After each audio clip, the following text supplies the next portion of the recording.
whole team brawling here. Okay, everybody, you touch our goalie. We're down 4-0. It's the third period. The boys are tight. Grandma Kachuk watching her grandsons do different things. There's the Kachuk right here, by the way. You see him? That's Brady, I believe. Yep. Brady Kachuk. He's just mixing it up. Look at the face, got a little blood on it.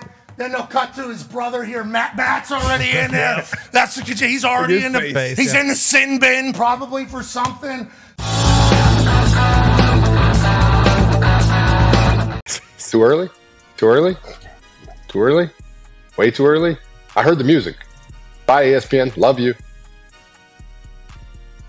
One more time. See you, ESPN. Yeah. Nice. Let's go. The darkness retreat is you're all here, right? Yeah. I should not be there with myself ever. You know what I mean, Aaron? Yeah, but you never know who you're going to encounter in the woods, man. True. That's a good Never point. know who's going to be out there. True. Hey, when you were in that darkness retreat, there was no freakouts? No. Not No one. freakouts. Not one. There was some boredom, some boredom set in for sure, but no freakouts. What did you do to pass time?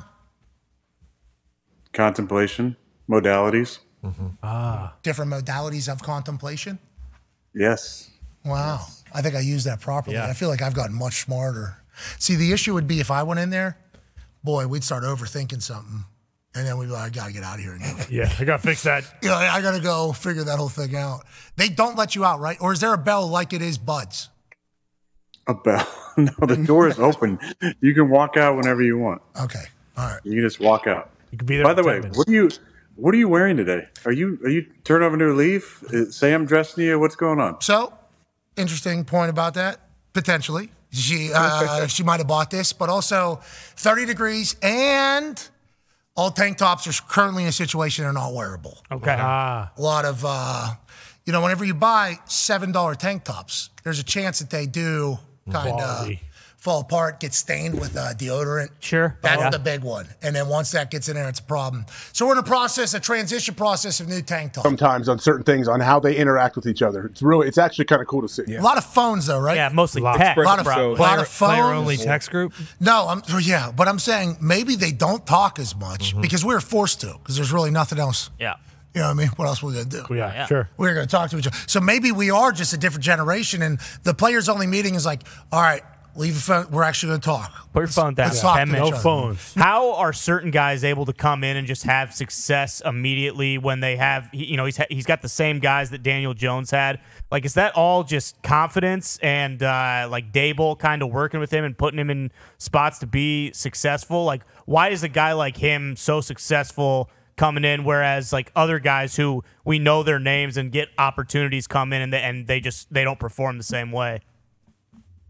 I mean, that's an interesting question. There's a lot that goes into it. It's not just one player or one time. There's matchup stuff. There's how the defense is playing. I wouldn't know the stats offhand, but I feel like the defense, Wink and his guys, have been playing a little bit better. The last stretch of the season, but the recipe is not too complicated. It's be opportunistic. It's make good decisions. Take care of the football, and I think when you got a little bit of moxie to go along with that, and some charisma, which he obviously does, and presence, that helps. But you watched the game. You watched the game last night. He had very efficient. He only had a few incompletions, right? He had no turnovers. What's your out? If you're an umpire, what's your strike three call out? Let me see I it. think I'm doing a full Backpedal. I'm out and then full Fade away. Yeah, I have to do it. I'm trying to figure out who. I love Indianapolis. I love the people of Indianapolis. I love playing in Lucas Oil Stadium. Wow. Who has ever in their lives called that place the Loud House? Oh, everybody. Sounds like everybody. Yeah. Must not know about the horsepower. Yeah, he's never heard the horsepower rev. I've never heard it called the Loud House. I've never experienced the Loud House. It's a great place. I love playing there. This time of year is one of my favorite times of year when they play the fireplace logs during warm-ups. I love that every year. Yeah. But I would not describe it as the Loud House. Intimidating. What I really want with that one a little bit further. Look at those cutlets right there. You know what I mean? A little bit further Italian on that because Tommy is a good setup. Oh yeah, perfect. And there's so many.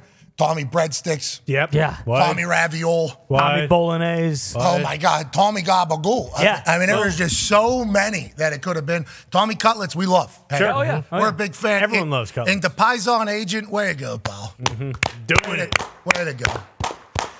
On his Twitter account, I guess he has a certificate of from the Italian club up in Boston. That's a big deal, too. Yep.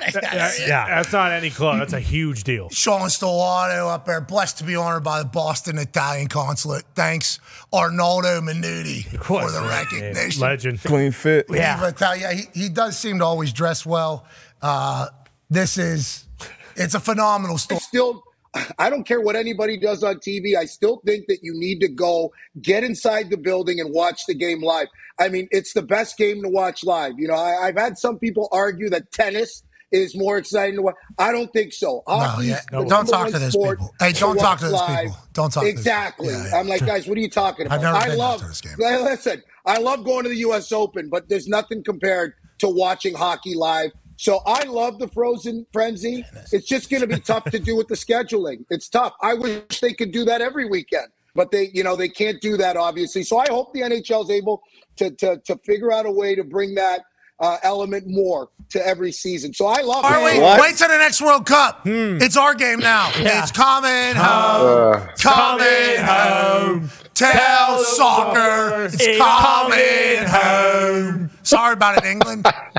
Kornacki has now infiltrated football. He was back on Sunday. Yes, this is what he was. He was back doing last the board couple on Sundays. Sunday. Yeah, playoff time. He's a big playoff. We are. What's that? Are those real? Yeah. Yeah. So those are massive. They're big books. They're so big book, big brains. You go to a big library, you get big books for big brains. Need big checks for those big books. What's your favorite one? This one's the one. This one right here. Don't pull it out because you don't want to ruin the. No. It looks too nice. Don't touch him. Don't touch him. Travis Kelce missed Taylor Swift's 34th birthday party. Oh, my God. Entertainment Tonight was all over it. Obviously, they dove deep into why he was not there. A source told Entertainment Tonight that he remains committed to playing his best and doing his best on and off the field. The team practices are critical, mandatory to attend, in something he takes very seriously. So it's no surprise he stayed in Kansas City ahead of this weekend's game. Wow. Wow. Not good. Noticeably, what does it say there? He was noticeably absent? Yeah. Travis Kelce, noticeably absent. You know, he's a big man. Yep. Much larger than everybody else that is at these parties normally. He's very recognizable, not only because he dates Taylor Swift at the moment, but because he's like potentially greatest tight end of all time to ever play football, multiple-time Super Bowl champion. And I love that Entertainment Tonight felt obligated to put this out because there is a whole new batch of people that are potentially following along with Travis Kelce who have no idea that the NFL is a pretty big deal. Yeah, exactly. Pretty big deal, especially in the time of year that we're in right now. So Entertainment Tonight's doing the Lord's work. We really appreciate that reporting. Thank you, That's AJ. journalism, isn't it, AJ? That is journalism right there. I mean, if you were a fifth grade football player and you tried to miss practice for your girlfriend's birthday, no matter who it was, your coach would kick you off the team. Colts all day long. Yeah. Right. Colts, Gardner Minshew, the Loud House. I saw Jim tweeted that the roof is closed, correct? Keep the noise in. Think how loud that the noise has nowhere to go, so it's bouncing off of everything. So it's going to be there for 4 straight quarters. Doop. Oh. Doop.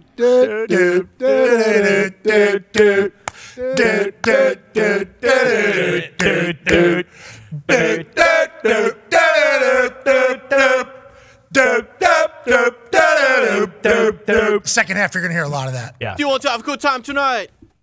What's that accent? What is that? We don't know. We don't know what the accent is. Swedish? We've heard it, though, a couple different times. I mean, the city, too. The city is going to be packed because Purdue is playing against Arizona at Cambridge at the exact same time. As we are speaking about the potential situation, it is now official. Brandon Staley has been fired as the Los Angeles Chargers head coach. There was a lot of historic records that were broken last night, the most amount of points in the Raiders franchise history. Obviously, one of the biggest blowouts in the first half a game has ever been seen in the NFL. And now after years of this conversation taking place. Yep. After close loss after close loss after close loss, after really not getting any better and seemingly wasting Justin Herbert's entire existence as this former quarterback who's a defensive coordinator, who was an NCAA D3 coach just about 5 years before he got his head coaching job. People have been wondering when he was going to get fired. Ownership, though, maybe doesn't want to have to pay fired coach and do the whole song and dance. They decide today he is fired. Also fired from the Los Angeles Chargers, we are learning. No way. General manager, friend of the program. Tom Telesco is what I am being told as well here. So GM and head coach out after what happened last night to a division rival on prime time. This is who you've been your entire life. Absolute dog on the football field. Did you know you were going to be an agent, or how did you get into this entire kind of profession that you are currently the face of? I don't know if you know that or not. You know, I'm very humbled for those words. I saw the movie Jerry Maguire back in '96, and I said, that's kind of cool. And honestly, Pat, if I could still be playing, I probably would be. So I said, what's the closest I can get to the game? And that's representing players. And I've got a lot of Jerry Maguire stories. Just very excited for the moment right now. Tommy has taken the bull by the horns, testament to where he's came from, where he is, eating humble pie, and he's got a boulder of cutlets on his shoulder. But your best recruiting may have, come from a photo of you in a Ferrari with your triple styrofoam cup and America's Best being absolutely littered in your side door. If you weren't aware of that, just know, everyone's talking about it, absolutely loving it. Here's one of the videos. I assume that's one of your 6, 7, 8 Ferraris. It looks amazing. Were you aware of that photo kind of going viral a little bit? And did you know that you probably got about 5 stars committing to your school today because of it? I don't know. They all want to drive it. But look, I got kind of hoodwinked into that. One of the guys that was visiting, we always have the players over to the house for breakfast on Sunday morning. And we walk out and they see the car and they all, ooh and ah about the car. And they said, why don't you start it up so we can see what it sounds like? So I went and got the keys and started it up. I didn't know the guy was going to video it and it was going to go viral, but that's the way it goes. We have the parents over on Saturday night, so they would have been much more interested if they'd have caught me line dancing. Essentially what happens in it. Oh, no. I love our country. That's never going to happen. All right, anyways, is the tattoo about maybe not doing that? Maybe standing? Hey, we'll stand for the United States of America. Don't tread on me. Yeah, super artsy, this photo, by the way. It's the same, it's the same artist who did my forearm, Balázs, my Hungarian brother. This time I didn't have to go to Hungary to get the tattoo, thankfully. I just had to go to Brooklyn, which I think they call Little Hungary. Anyway, that might be a newer name for it. But yeah, there's, some symbolism there. There's, dragon, love dragons. There's, of course. The 8, number 8, it's sideways 8 is infinity, obviously. And then the 2 and the 12 is an ode to my godson. So yeah, just a combination of a lot of different things. But shout out to Balázs for. Is he biting his own tail? Tails are chasing the dragon. Yeah, just one more. Just like, is there a better book than this one though? That's the best one. Yep. Not many better. Hey. That was book club book last year, I think. It was 2 years ago. It was, yeah. I just saw it. I saw it on the shelf back there. It's one of my. It's a very good, advertising the orange. Are those books real? I gotta know this. I need every one of them, man. Every one. JJ, don't be a fucking mark. Come on, brother. Just like little they might see the world much differently than I see it, but just like a little. And Coach Corso's done that for me. Obviously, we're in a pretty similar vein of speaking into microphones, and seeing him relive that old stuff, like him getting thrown into Severance, what do they call it? The water, whatever it is, Seven or whatever. And then seeing him coach and the whistles and everything. And we've been doing that a little bit this year with College Game Day behind the scenes as well, kind of reliving some stuff. It's like, because it's the 30th anniversary, it was cool to see him get his flowers. You know what I mean? Absolutely. And I wonder if Coach Corso will ever take a moment and just be like, I did it, you know? Yeah. Because I asked Bill Belichick about it. I'm like, is this your That was my question. His entire, Like, hey, your entire life. You think about Coach Corso. Oh, yeah. I mean, he's just, you know what I mean? He is still every single week watching film, breaking it down, traveling, doing it. It's like, I wonder if Coach Corso has ever in his mind, like, I should enjoy and reap of everything, but I think he's just like a workhorse.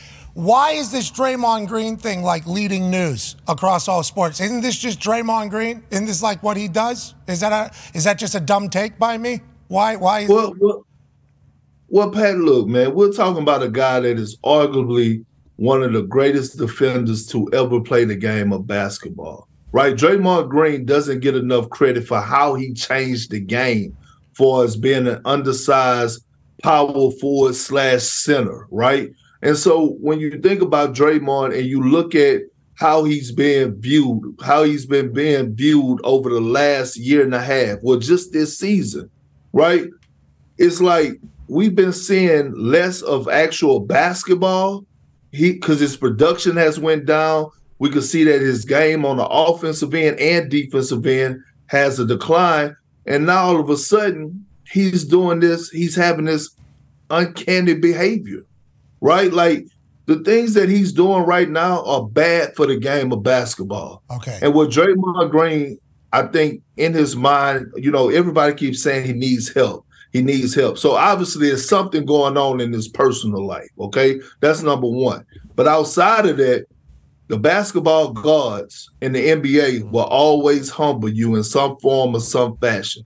When you get to a level where you think that you're bigger than the actual brand, all of a sudden reality hits you. And that's what's happening with Draymond Green right now, and rightfully so. And Jim Irsay immediately going, oh, Pat can't kick a ball. And then actually kicking a garbage can near him. It's like, that's hilarious to think about. Me taking a snap, punting a ball, it not going well. And Jim, I can kick this garbage can. He can't kick a ball. Just with every play, obviously. Winning. Who's winning this thing? I don't know. Come on, Perk. That's why you're here. What are we talking about? No, I know, but I'm looking at. So you know what? Let me say this. If I had to pick it right now today, and I had to bet everything I had on one team to win it all. Let's not get crazy. We don't want you to. We don't need you to lose everything. Come on, Perk. Just need you know what I mean? Well, I got friends like you and AJ and the boys that will loan me something if I lost it all. Exactly. Hey, you're right. We'll bring you back. We'll bring you back. The right answer. But I think it would be the Boston Celtics. Yes, Perk. Yes.